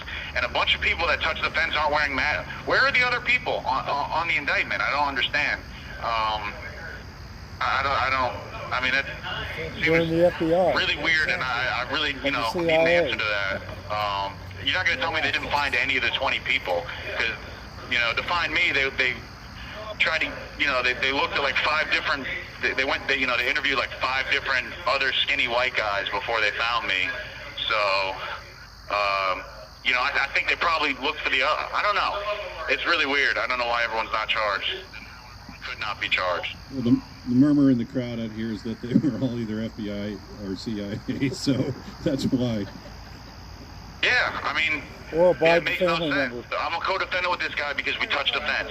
Well, okay, if that's the thing that makes us co-defendants, everyone that touches the fence needs to be my co-defendant. Yeah, makes sense yeah. to me. I mean, yeah. So, I haven't really gotten a good answer for that, but I'm really still at the early stages. They gave me a lawyer I could not talk to. He didn't answer. I think I called him 30 plus times from Northern Neck, and he never answered. He visited me twice, mostly just to talk shit about the other lawyers, and then, I never even talked about my case. So I'm like 17 months into my case, and it's like still brand new, and I still don't really know anything.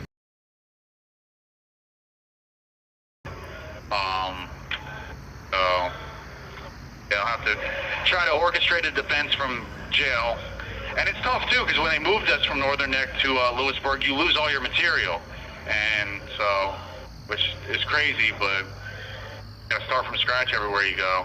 Well, that's what I was wondering. I know that Chris Quaglin, when he was moved from here, he was concerned about that, and he actually was able to get some of his materials delivered out. I guess you got to make enough of a stink about it. Yeah, maybe so. I'm not sure, but that's unfortunate. You have to start all over again. Yeah, I had some good notes, and my discovery's missing. It was at Northern Neck. I think they keep it in a different room, and I didn't. Actually, I guess I have to tell them how to. I don't know. They cut so many corners there, and they don't do anything. But it's probably still there, sitting in it's on a flash drive, probably sitting in a closet somewhere. But yeah, I mean, I don't even have. Oh my gosh, yeah. Just woefully unprepared for everything, and I was hoping to get bond, but there's good parts of not having bond and just keeping the clock running. You don't know how things are gonna go, so I don't know. But it's funny. I was watching. We were watching softball on TV, and the Virginia Tech was on there, and it's like I don't know, just seeing anything Virginia now, I'm like, oh God, Northern Neck. I mean, it definitely left a bad taste in my mouth about your state. Not that, I guess your Commonwealth, but not that it's, but yeah, my experience with it was not great. Well, there's Virginia, just like anywhere, my friend. So one of these days, we'll bring you out here. We'll go fishing. We'll do something. All right, and we'll change that perception for you. Sounds good, Tom. I appreciate it. Listen, I'm getting beeped, so I think that's my time here. All right. Well, listen, good to talk to you as always. God bless you, and keep the faith, all right? You're going to be all right. Thank you, Tom. I will. Appreciate y'all. Thanks for coming out. All right. God bless you. Good night. God bless. Thanks. Bye.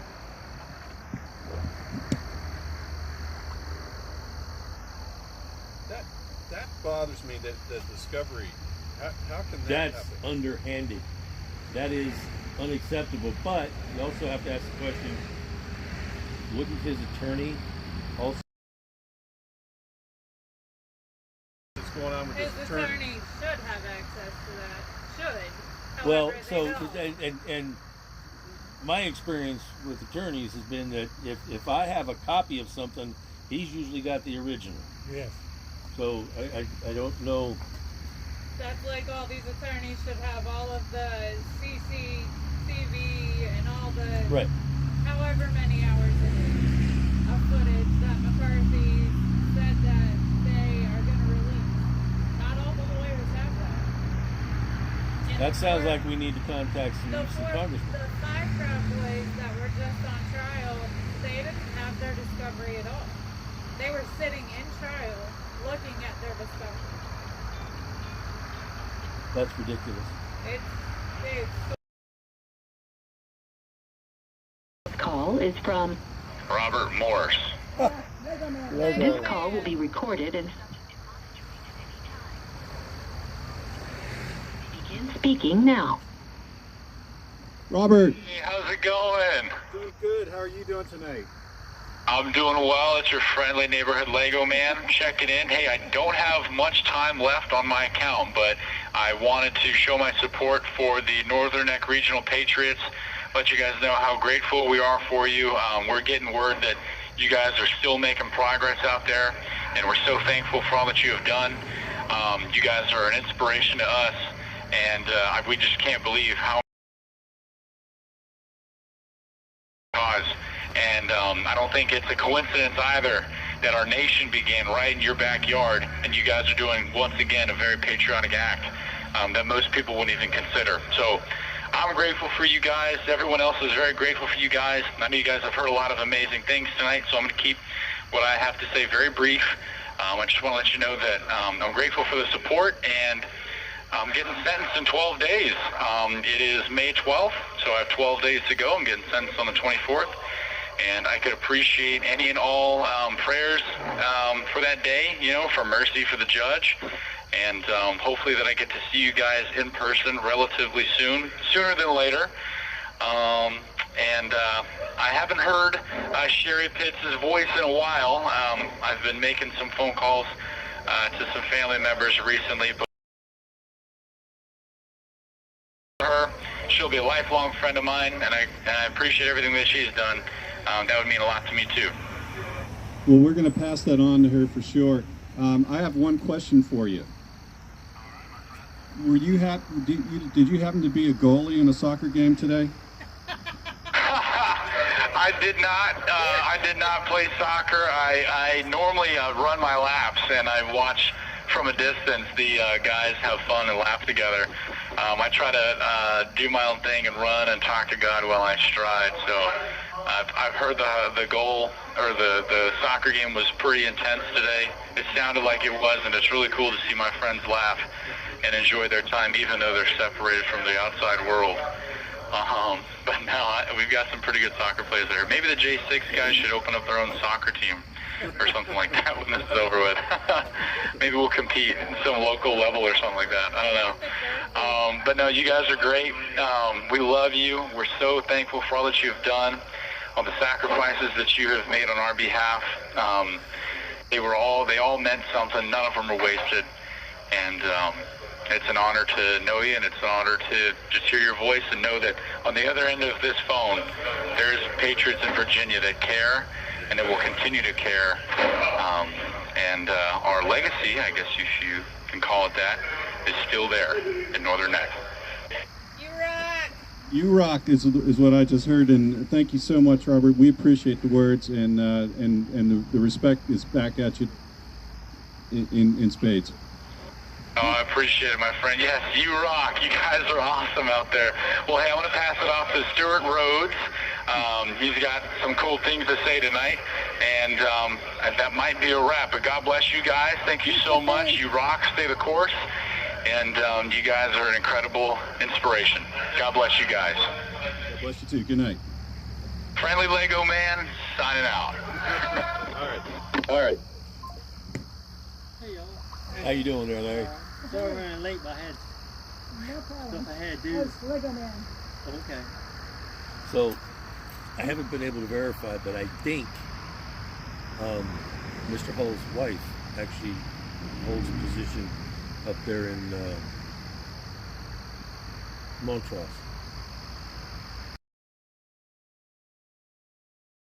She's employed by the county up there. Is he Oh, gonna be okay. sentenced in DC? Probably pretty easy to find out. We should go to Well, that one. the problem that I'm having, it's not really an obstacle. I can narrow it down, but she's one of two people that are the same age and the same They're not even allowed to so much name as look at you. that They know you're there. But it's really close. It's either that or she stays at home. Yeah, So- I think he lives in Fredericksburg, so. Spotsylvania specifically. I got the address. got pictures of the house. I took a picture of you. Can I send So that to you're you? stalking, in other words. Sure. No, I'm just looking at publicly available information. How do you No, send a it's- picture? I mean, You have to do it through Shutterfly, I think. because I was going to try to attach the Sentinel, Okay. and I can't attach that through Tor links. You can't attach anything through there. That's right. You can write in plain block text, and that's it. Well, John, I actually want to get. Barry wanted to get the Tucker War article. If you could send that to me in a Word file, I could send it to him. Unless you communicate with him through that system, you could send it to him too. But he's never read it. Yeah, in fact, I got one just before I left. I didn't even get to check it.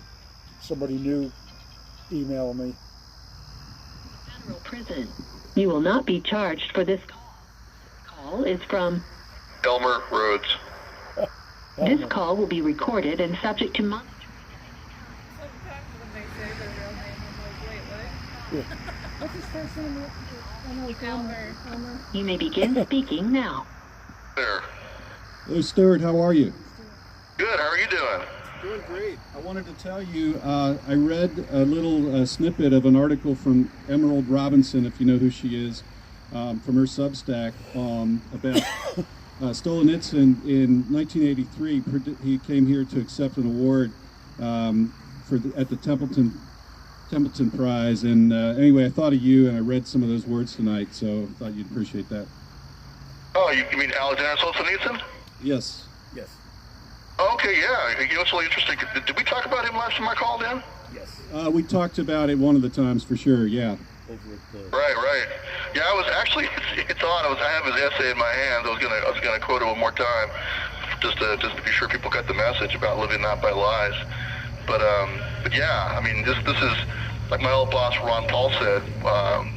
In an empire of lies, truth is treason in an empire of lies, and that's where we are. But I wanted to start out the night by saying that the Marine in New York, who's now been taken into custody for stopping that guy on the subway, he's a political prisoner. And we all need to have that mindset when it comes to his case. Because I trained jiu-jitsu, I can tell you that choke is not a deadly choke. It's a blood choke. It just cuts off blood to your brain. I've been knocked out by it several times in training. If you wake right back up, you're fine. My suspicion is that he's probably on fentanyl or some other drug, and that's what killed him.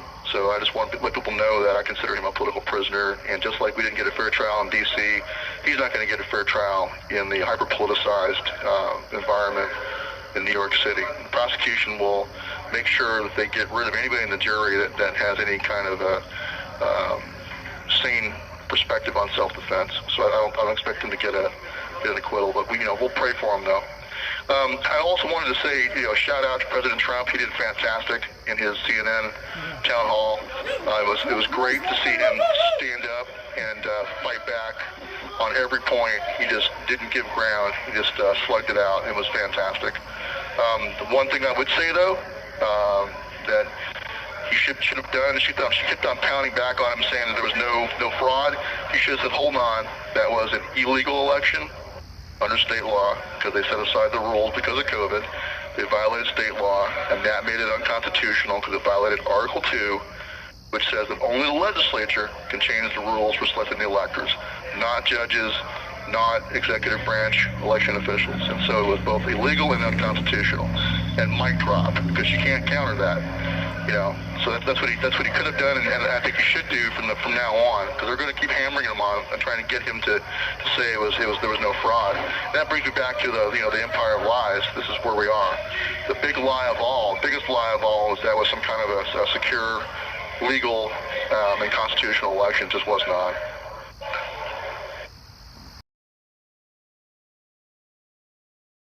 Does get that kind of.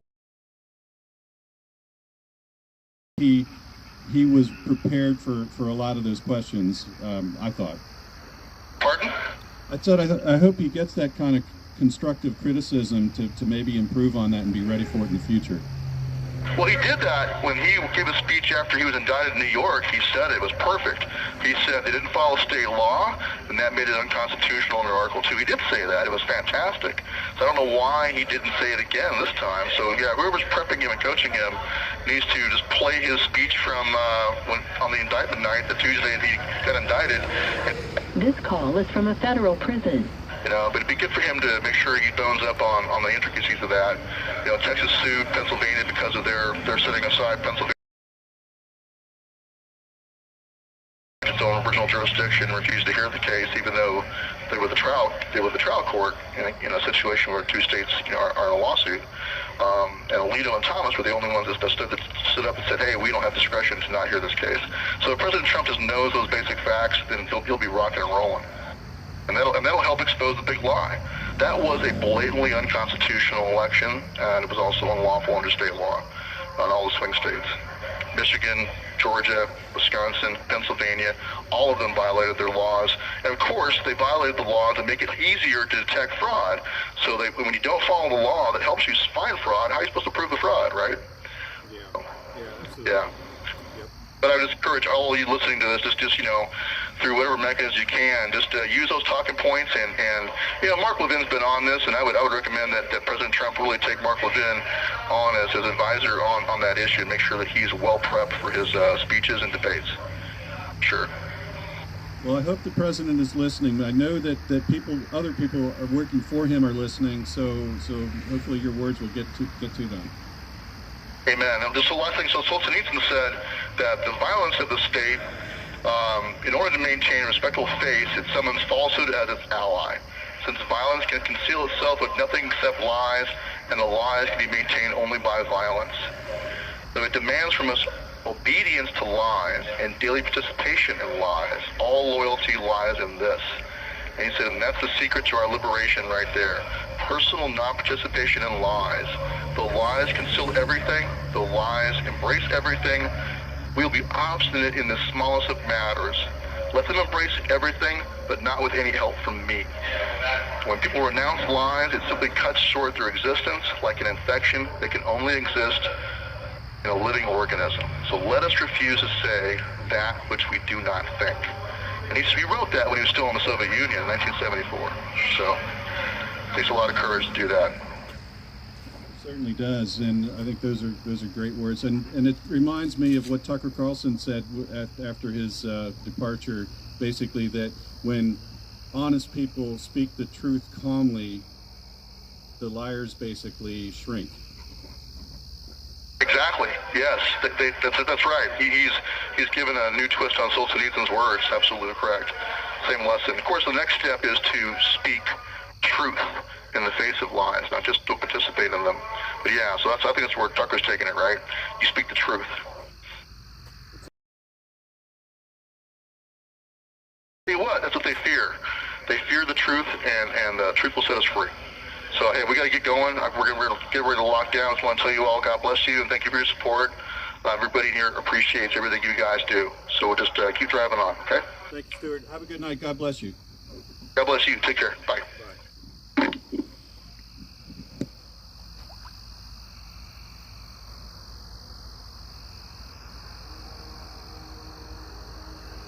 I just saw a note come in from Margaret Ranson that Virginia has withdrawn from the ERIC system. Yes, yeah. I got that. That's what I woke up to this morning. I was doing the Snoopy dance. And one of our former reporters, Kathy Stansel, was one of the real forerunners in that. She started writing about it almost 2 years ago. In fact, we actually published some of her stuff. You from the what system? ERIC. The Electronic Registration Information Center. So all states are required to clean their voter rolls. Oh. And so what they did was they outsourced it to somebody else to do it, and it cost them, I don't know how much it was. It wasn't huge amounts of money, but the problem is they weren't doing what they were supposed to. They part of that was they were tied into the DMV information, the driver's license and so on, but they also grabbed illegals who were getting driver's license and so on, and then starting to use those to build their own little voter databases. And do I have it pretty well summarized there. That's a fair chunk of it. That's 100% accurate what you just said. But Eric was originally started with seed money that was provided by George Soros and a few other people. Most recently, and in the headlines that I read from somebody more mainstream media than Breitbart, they were saying that one of the reasons that Virginia got out, and I know this is more hyperbole than fact, but they actually pointed a finger at Mark Zuckerberg. So there's all these things going on in there that it's dirty. It's dirty as hell. And Virginia is the 13th state to leave Eric in the last 6 months. And I've been on Eric's ass. I've ever since I heard about it, this is bad. This is really bad. The Conservative Daily Podcast talks about voter machines every day. Every day. Uh-huh. They talk about J6 defendants, voter machines, and whatever the headlines are, basically. Yeah. And Altman goes, oh, my God, why don't we have more of that, man? So, Eric is bad. Now, on the other part, that's coming up here in just a second. What you got planned? I do. I have music. Well, let's do it. It's 9 o'clock. Yeah. Okay. I want to sing and try not to, don't overpower me. Let me do this one because I want to sing. I was trying to protect our friends, baby. You don't get it. Are you ready? Yeah, go ahead. Let's see if this works.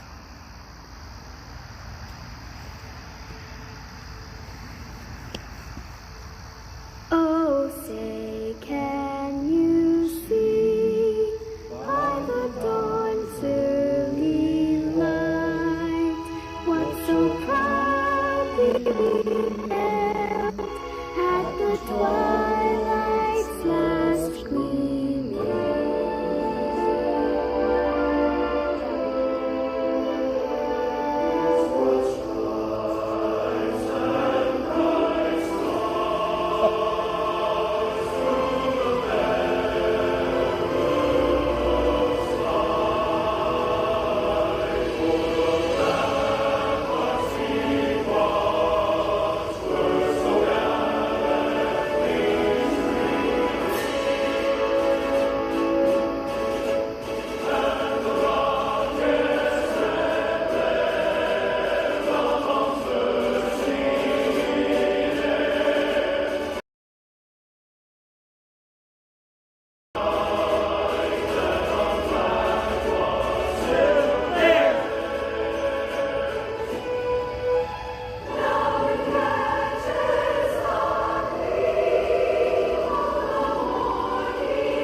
I can get it.